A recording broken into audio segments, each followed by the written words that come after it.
memory down. But you gotta get to the gist of it.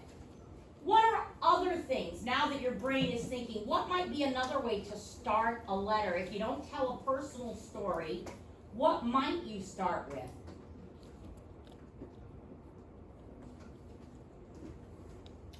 How about crunchy, salty, kind of gooey, melts in your mouth, nummy in the tummy? Why not just adjectives? Now remember, this kind of letter can be a little more creative perhaps than a real serious formal letter. But why couldn't we give them the imagery, the taste, the smell, the sound? How many senses can you incorporate for candy? Can you hear the candy that you're eating? Most of the time. Can you smell it? Nope. Can you taste it? Yeah. Can you, what did I miss? See it. See it, Yeah. And you can feel it. and you can touch it. Texture with candy, that may not be your best image, right? Unless you're really gonna dwell on the fact that M&Ms used to melt all over your hands and you would spend hours licking your fingers. And that is an image, and with some candy, licking your fingers off is half the fun. Chester's, cheese puffs. Cheetos. Yeah, they're not a true Cheeto, but they're like a competitive brand, and I like them.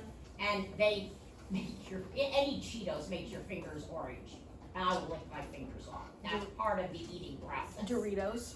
Eat a Yes, bunch of Doritos is and then- another one. There's so much stuff, the spicing and stuff, and it's like a coating. So you could, if you tried and you were realistic, you could use imagery, sensory imagery, to describe the experience of eating. They want to hear, why you love theirs.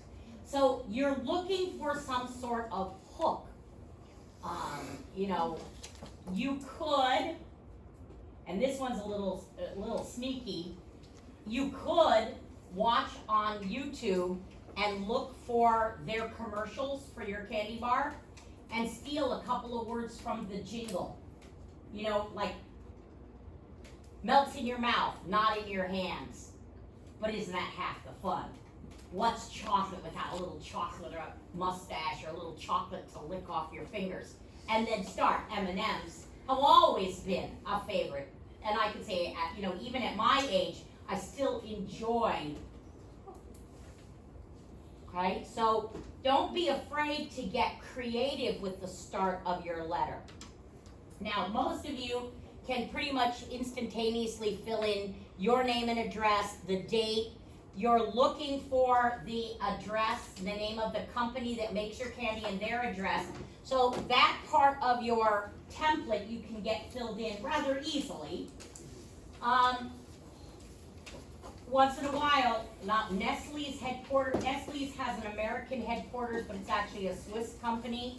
So you want USA headquarters for Nestle if your candy is made by Nestle, because we're not going to send letters to Switzerland. Okay, no overseas letters. Like Ferrero Rocher is a French candy, but you have to find the American company that distributes it. And then I want you to really, now you can't experiment on your rough draft, but on a separate piece of paper in your notebook, you could experiment with getting a nice 2 to 3 sentence hook to start your letter. So that's what you're working on right now, right? You're working on that hook. Alright, so go into your black and white where we've been taking notes on the letters. Go to the next empty page. Put hook, 2 to 3 sentences. Don't forget to put today's date. And underneath it, start experimenting. If you need to get online too, and you want to try the commercial jingle, then you get online, go to YouTube, see what a commercial for your candy looks like. And maybe that